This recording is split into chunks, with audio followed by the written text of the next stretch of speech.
कि कहां सोया है चौकीदार, कहां सोया है चौकीदार। विजय माल्या नाक के नीचे से हो गया फरार, कहां सोया है चौकीदार, कहां सोया है चौकीदार।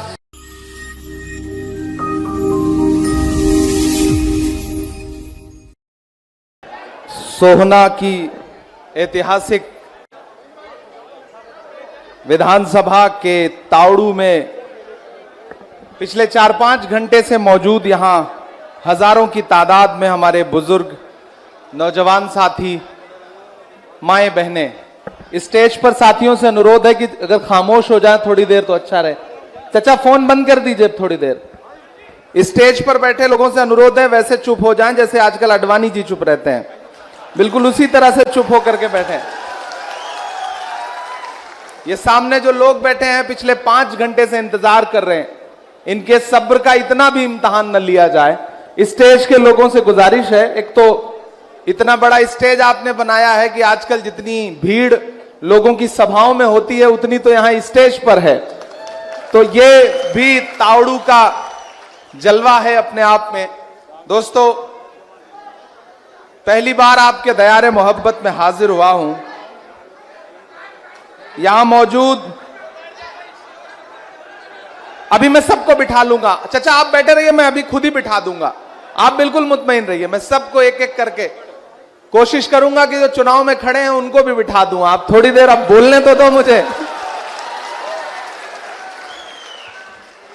हमारे आपके बहुत चहेते प्रत्याशी रोहताश खटाना जी, यहां पे मौजूद हमारे बहुत शानदार जानदार सांसद राजस्थान के भजन लाल जाटव जी, पूर्व एमएलए शहीदा खान जी, डॉक्टर शमसुद्दीन साहब, राजेश रघुवंशी जी, आसिम खान साहब, रजिया बानो जी, ललित यादव जी हमारे साथी, हमारे अल्पसंख्यक विभाग के स्टेट चेयरमैन गफ्फार कुरैशी साहब, प्रभारी फहीम कुरैशी साहब, सुनीता जी, अब्दुल कलाम साहब, चौधरी रमजान साहब, हाजी फहीम शिबली मंजूर साहब, महमूद खान साहब, बहुत लंबी फेरिस्त है, सारे नाम एक साथ नहीं लिए जा सकते, लेकिन फिर भी मैं कोशिश करूंगा कि थोड़ी देर आपसे मुखातिब रहूं।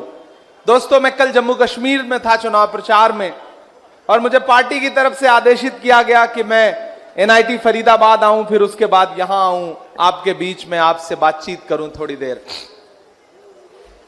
पहली बार आया हूं, मुझे पता है आप सियासी तौर पर एक अजीब से कश्मकश में हैं, और खास तौर से सोहना तावड़ू के तमाम जिम्मेदारान। मैं आपसे यह कहने आया हूं मेरे भाई की ये इलेक्शन बहुत जरूरी इलेक्शन है, बहुत जरूरी इलेक्शन है। आपको अगर यह लगता है कि 5 तारीख को आपको घरों से बाहर निकल के सिर्फ सोहना के मुस्तकबिल का फैसला करना है तो आप गलतफहमी के शिकार हैं। अगर आपको यह लगता है कि आने वाली 5 तारीख को आपको घरों से बाहर निकल के सिर्फ हरियाणा के भविष्य का फैसला करना है तो आप कम आंक रहे हैं इस चुनाव को। मैं दिल्ली में रहता हूं, दिल्ली के गलियारे इस बात के गवाह हैं जो ये कहते हैं कि जिस पार्टी के पास हरियाणा होता है उसकी दिल्ली होती है। पिछले 10 साल में दिल्ली में भाजपा का शासन सिर्फ इसलिए रहा क्योंकि हरियाणा उनके पास था। अब मौका आया है कि हरियाणा बदलाव के मुहाने पर खड़ा है। पिछले 10 साल में भारतीय जनता पार्टी सरकार ने जिस तरह से हरियाणा को लूटा है, जिस तरह हरियाणा को बांटा है, वो पूरे देश के सामने है। आज हरियाणा की जनता बदलाव के लिए तैयार है। नरेंद्र मोदी जी यहां रैलियां करने आ रहे हैं तो उनके चेहरे पर रौनक उड़ी हुई है। अमित शाह जी आ रहे हैं तो उनकी आवाज नहीं निकल रही है। यहां भाजपा के नेताओं का तो हाल वैसे ही बुरा है, चाहे वो खट्टर हो, चाहे वो नायब सिंह सैनी हो। जनता ना उन्हें सुनने को तैयार है, ना देखने को तैयार है। जनता बदलाव के लिए तैयार खड़ी है हरियाणा की। ऐसे में मैं सोहना की आवाम से मुखातिब होकर कहना चाहता हूं कि आप सिर्फ एक विधायक चुनना चाहते हैं या हरियाणा में अपनी सरकार चुनना चाहते हैं? आपको बहुत समझदारी भरा फैसला करना है। मुझे पता है आपके बीच में नारे लग रहे हैं, मुझे पता है आपके बीच में समझाइश चल रही है। यह कहा जा रहा है कि मेयो एक हो जाओ। मेयो तो हमेशा से एक रहा है कांग्रेस पार्टी के लिए, हमेशा से एक रहा है, इस बार भी एक रहेगा।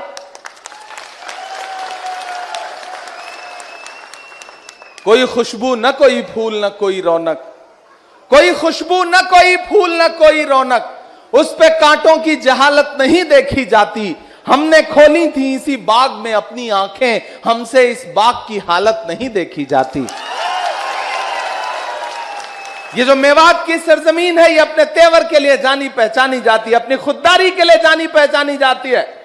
एक दौर ऐसा भी आया था कि जब वक्त के बादशाह ने दिल्ली में बैठ करके मेवातियों से कहा कि हमसे समझौता कर लो, तो आप झुके नहीं।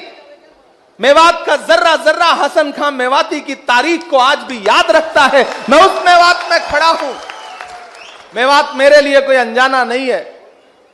मैं हो सकता है आपकी खुशियों में भले ना आया हूं, लेकिन राजस्थान और हरियाणा का जो भी मेवात का इलाका है, जब भी इस इलाके में कहीं कोई आंसू रहा होगा, मेरा ख्याल है कि मैं आपके आंसू पहुंचने के लिए बार बार इस इलाके में आया हूं। और अगर आज फिर आपके बीच में हाजिर हुआ हूं तो मेरे आने का मकसद आपको समझना पड़ेगा। यह इलेक्शन बहुत बड़ा इलेक्शन है। लोकसभा चुनाव में हारते हारते बची भारतीय जनता पार्टी एक बार फिर से अपने पैरों पे खड़ा होना चाहती है। मैं जम्मू कश्मीर में चुनाव प्रचार करके आ रहा हूं। सारी कोशिशें करने के बाद, जम्मू कश्मीर को 10 साल बर्बाद करने के बाद, अब जब वहां इलेक्शन हो रहे हैं तो तमाम तिकड़म के बाद भाजपा वहां भी हारने जा रही है।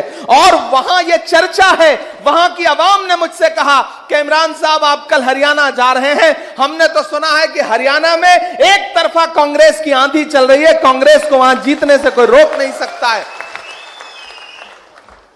मेरे भाई, यहां तमाम बुजुर्ग ऐसे बैठे हैं, मैंने कहा ना, जो बड़ी उलझनों में है, फैसला नहीं कर पा रहे हैं, नारे सुने या बदलाव की आहट को महसूस करें। मेरे भाई, यह बहुत समझदारी का वक्त है, बहुत समझदारी का। और मैं बहुत छोटा हूं, मेरी उम्र बहुत कम है, लेकिन आपके बेटे की तरह हूं, आपकी भाई की तरह हूं। तो आपसे यह कहने आया हूं, इस वक्त देश में दो लड़ाई छिड़ी हुई है। एक तरफ वो विचारधारा खड़ी है जो गोडसे को मानती है, और दूसरी तरफ वो विचारधारा खड़ी है जो गांधी को मानती है।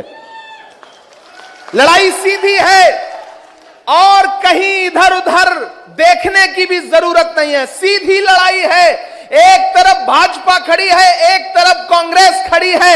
अगर बीच में कोई आकर के यह कहता है कि हम तीसरी ताकत हैं, तो आपको यह समझना पड़ेगा कि बहुत बुलंद फजा में तेरी पतंग सही, हमें पता है मगर डोर किसके हाथ में है, हमें पता है डोर किसके हाथ में है।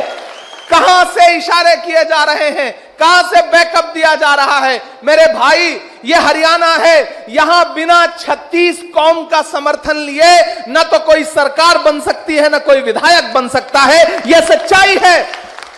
ऐसे में अगर यह कोई कहे कि हम एक समाज, एक बिरादरी से चुनाव जीत करके असेंबली में पहुंच जाएंगे, तो मुझे लगता है कि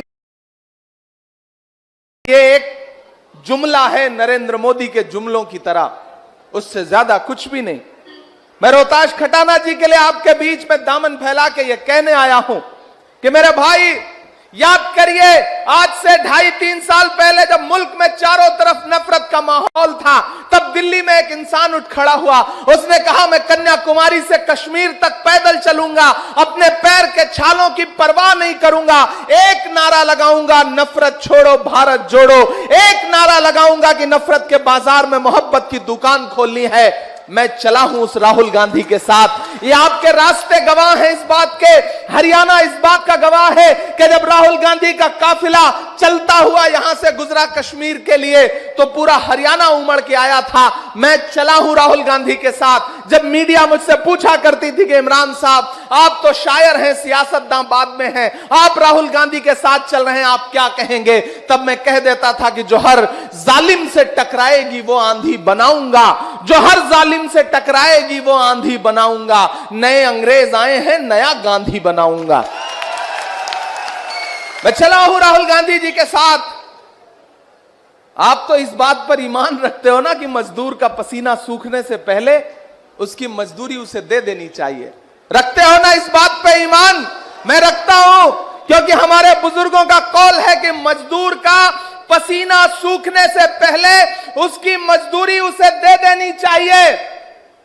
अगर इस बात पर ईमान रखते हो तो मैं यहां खड़ा होकर के आपसे यह कह रहा हूं कि मैंने देखा है राहुल गांधी के पैर के छाले, मैंने देखे हैं राहुल गांधी के माथे का बहता हुआ पसीना।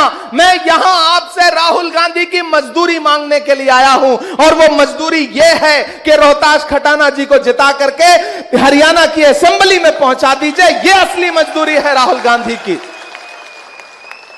मेरे भाई, ये चुनाव बहुत महत्वपूर्ण चुनाव है। एक तरफ पूरी भारतीय जनता पार्टी है, सारी एजेंसियां हैं, सारे संसाधन हैं, पैसा है, सरकार है, मीडिया है, गोदी मीडिया है, और एक तरफ कौन है? राहुल गांधी खड़े हैं, भूपेंद्र सिंह हुड्डा जी खड़े हैं, दीपेंद्र हुड्डा खड़े हैं, शैलजा जी खड़ी हैं, उदय भान जी खड़े हैं। लड़ाई क्लियर है, सीधी है। भाजपा के लोगों के पास भाषण में वोट मांगने लायक कुछ नहीं बचा है। प्रधानमंत्री जी के चेहरे की रौनक खत्म हो गई है। डिजाइनर कपड़े पहन के आ रहे हैं, लेकिन भाषणों में जोश नहीं है, कुर्सियां खाली हैं। यह क्यों हुआ है? क्योंकि हरियाणा की जनता ने बता दिया कि हम बदलाव के लिए तैयार हैं। साजिश की जा रही है।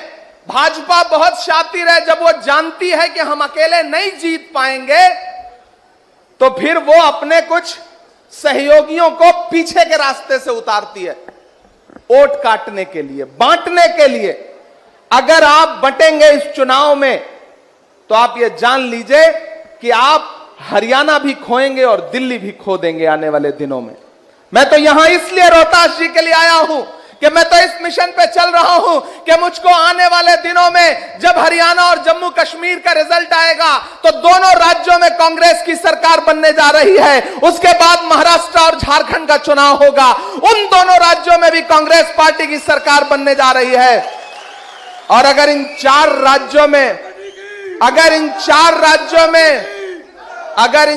राज्यों में आपने कांग्रेस पार्टी की सरकार बना दी, तो फिर क्या लगता है दिल्ली दूर थोड़े ही रह जाएगी? फिर उल्टी गिनती शुरू होगी, क्योंकि बिहार में इलेक्शन है। नीतीश जी कब पलट करके किधर चले जाएं कोई भरोसा नहीं है। बैसाखी पर टिकी हुई सरकार का एक पाया टूट जाएगा, और उसके बाद क्या होगा? दिल्ली की गद्दी पर, यानी कि इस देश का प्रधानमंत्री बना करके जिसे बिठाना चाहते हो, वो राहुल गांधी इस देश की गद्दी पर प्रधानमंत्री बन के बैठेगा। मोहब्बत की दुकान खुलेगी पूरे देश में। यह सपना लेकर के मैं आपके बीच में आया हूं। मेरे भाई, एक ऐसा वक्त है जब आवाजों पे पाबंदी है, एक ऐसा वक्त है जब बोलने पर पाबंदी है, एक ऐसा वक्त है जब सोचने पर पाबंदी है। ऐसे वक्त में भी मैं डरा नहीं, मैं झुका नहीं, कहीं छुप छुपा के खड़ा नहीं। जो डटे हुए हैं महाज पर, मुझे उन सफों में तलाश कर। पिछले 2 साल से देश की पार्लियामेंट में हूं। आप मेरी पार्लियामेंट की तकरीरें सुनते होंगे। कोई एक दिन भी ऐसा नहीं गुजरता जब मैं आपके मुद्दों पर सरकार की आंख से आंख मिला करके लड़ता नहीं हूं, बोलता नहीं हूं। मैं डरने वालों में से नहीं हूं। अगर आज यहां आया हूं तो मेरे आने का मकसद और मेरे आने की लाज आपको बचानी पड़ेगी। मैं रोहताश खटाना जी के लिए आपके सामने अपना दामन फैला के यह कहने आया हूं कि राहुल जी ने इन्हें अपना प्रतिनिधि बना करके भेजा है। ऐसे में आपकी जिम्मेदारी बनती है कि 5 तारीख को अपने घरों से बाहर निकलिए, अपना एक एक वोट लेकर के हाथ के पंजे के सामने वाला बटन दबाइए, रोहतास जी को जिता करके प्रदेश की असेंबली में पहुंचाइए। रोहतास जी आदमी बहुत शानदार हैं, और मुझे पूरा यकीन है ये आपके मुद्दों पर लड़ेंगे, और खास तौर से तावड़ू के इलाके के लोगों के लिए जो डेवलपमेंट की बातें की गई हैं उसको अपनी सरकार से लड़के पूरा करवाएंगे, ये मुझे पूरा यकीन है। मेरे भाई, मेरी आवाज जहां तक जा रही हो, भाजपा परेशान है। कल प्रधानमंत्री परसों आए थे ना, तो भाषण दे रहे थे कि बताओ कांग्रेस वालों 70 साल में क्या किया है। वो पार्टी हमसे 70 साल का हिसाब मांग रही है, जो अपना चलाया हुआ 2000 का नोट 7 साल नहीं चला सके, वो हमसे 70 साल का हिसाब मांग रहे हैं। एक दिन पार्लियामेंट में प्रधानमंत्री जी बोल रहे थे, अच्छा बोलते तो अच्छा है वो, एक्टर तो कमाल के हैं, अमिताभ बच्चन हो, दिलीप कुमार साहब हो, सब फेल हैं उनके आगे। अगर भारत का सबसे बेस्ट एक्टर का अवार्ड मिले तो वो नरेंद्र मोदी जी को मिलना चाहिए, इसमें कोई दो राय नहीं है।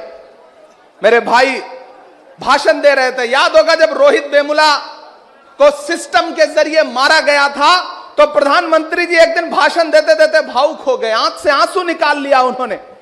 तो मीडिया के मुझसे साथियों ने कहा कि इमरान साहब आज तो प्रधानमंत्री ने बड़ा अच्छा भाषण दिया, मोदी जी ने, आप क्या कहेंगे? मैंने कहा भाई मैं तो शायर हूं, मैं तो बस इतना कहूंगा कि वो अब तिजारती पहलू निकाल लेता है, मैं कुछ कहूं तो तराजू निकाल लेता है, मैं इसलिए भी तेरे फन की कद्र करता हूं, तू झूठ बोल के आंसू निकाल लेता है। उन्हें यह हुनर आता है। तो एक दिन पार्लियामेंट में खड़े होकर भाषण दे रहे थे, सामने से बोले बताओ कांग्रेस वालों 70 साल में क्या बनाया आपने? मैं खड़ा हुआ, दीपेंद्र भाई बैठे थे, दीपेंद्र भाई बोले नहीं नहीं इमरान मत बताना, जो बताओगे ये उसको भी बेच देंगे, इनका काम सिर्फ बेचने का है, इन्हें बताओ मत। वो नारा याद है 2014 वाला, बहुत हुई महंगाई की मार अब की बार मोदी सरकार। वो नारा याद है कि भाइयों बहनों मेरे हाथ में देश के खजाने की चाबी सौंप दो, मैं चौकीदारी करूंगा, देश नहीं लुटने दूंगा। याद है वो नारा? अब तो मेरा मन करता है कि मैं चौकीदार से सवाल पूछूं कि कहां सोया है चौकीदार? थक गए हैं, मुझे ऐसा लग रहा है पिछले 5 घंटे से 11:30 बजे 12 बजे से आप बैठे हुए, थक गए हैं क्या? इधर आगे वाले तो कह रहे हैं कि नहीं थके हैं, लेकिन जो लोग खड़े हैं वो कह रहे हैं कि हाँ शायद थक गए। थक गए हैं क्या आप लोग? नहीं थके हैं ना? ये मेवात के लोग हैं, ये जिंदा दिल लोग हैं, ये थकने वाले लोग नहीं है, ये मेहनती लोग हैं। थके नहीं है ना? तो मैं पढ़ता हूं, मुझे लगना चाहिए कि आप थके नहीं है। पीछे तक आपकी तालियों का शोर दिल्ली तक जाना चाहिए जो मैं पंक्तियां पढ़ने चल रहा हूं कि कहां सोया है चौकीदार, कहां सोया है चौकीदार? विजय माल्या नाक के नीचे से हो गया फरार, कहां सोया है चौकीदार, कहां सोया है चौकीदार? गैस सिलेंडर की कीमत भी 1000 के पार, कहां सोया है चौकीदार, कहां सोया है चौकीदार? खट्टर ने कर डाला हरियाणा का बंटाधार, कहां सोया है चौकीदार, कहां सोया है चौकीदार? के चाय बेचने वाला पूरा भारत बेच रहा है। सही बोल रहा हूं कि नहीं बोल रहा हूं? सही बोल रहा हूं कि नहीं बोल रहा हूं? इधर वाले लोग भी शामिल हो कि चाय बेचने वाला पूरा भारत बेच रहा है, इसी काम में हासिल उसे महारत बेच रहा है। कि रेल बिक गई, तेल बिक गया, बिका हवाई अड्डा। अब तैयार रहिएगा, यहां से लेकर के वहां तक जो चौथी पंक्ति में एक नाम आने जा रहा है ना, वो नाम अगर आपको अगर लगे कि यार बात कह दी है लड़के ने, तो फिर एक एक हाथ उठना चाहिए चौथी लाइन पे कि रेल बिक गई, तेल बिक गया, बिका हवाई अड्डा, सब कुछ बिकता देख के खुश हैं अपने जेपी नड्डा। कि जनता महंगाई की मारी करती हाहाकार, कहां सोया है चौकीदार, कहां सोया है चौकीदार? तावड़ू वालों, सोना वालों, बहुत प्लान करके जो आपका भाईचारा है उस भाईचारे को तोड़ने की कोशिश की जा रही है। आपको इस बारीक महीन खेल को समझना पड़ेगा। जो भाईचारा टूटा है उसको जोड़ने की कोशिश करिए। सरकार बनने जा रही है और मैं अपने समाज के लोगों से भी कहता हूं कि सरकार बनने जा रही है।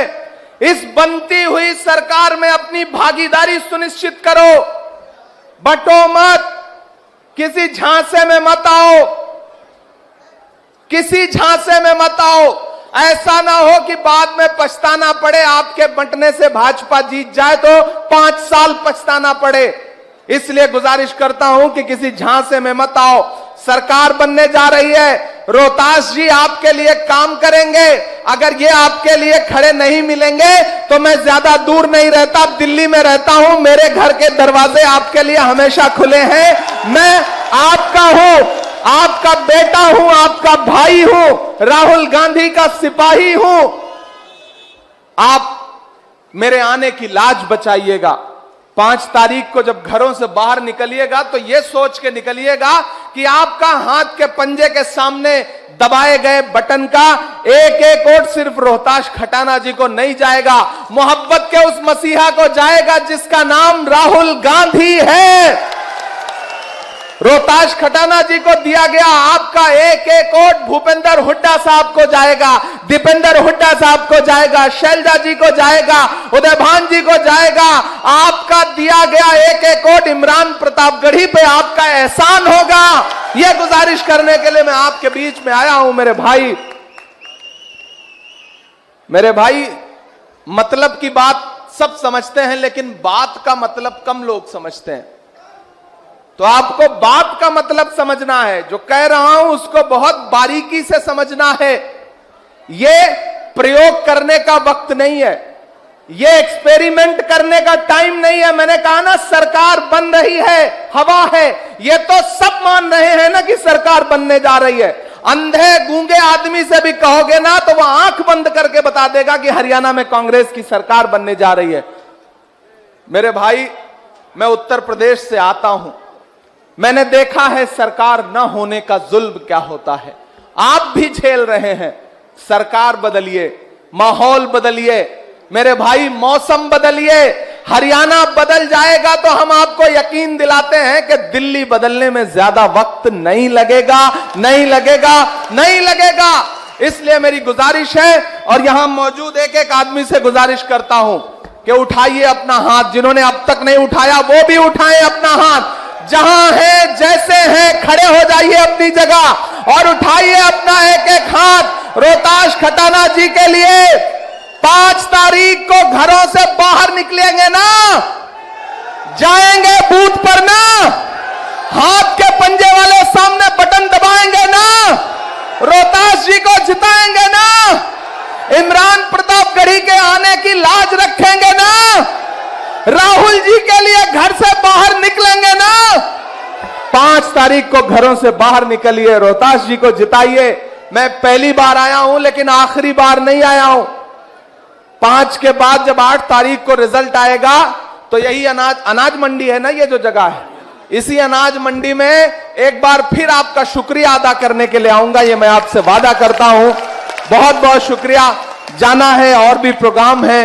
दुआ करिए कांग्रेस की सरकार बने, रोहतास जी विधायक बने, आपके अपने विधायक बने, जीते, और ताकि मैं राहुल जी से जाके कह सकूं कि मैं गया था, मैंने अपने समाज के लोगों के सामने दामन फैलाया और लोगों ने राहुल गांधी के नाम पे, भूपेंद्र हुड्डा जी के नाम पे, कांग्रेस के नाम पे अपना एक एक वोट दिया।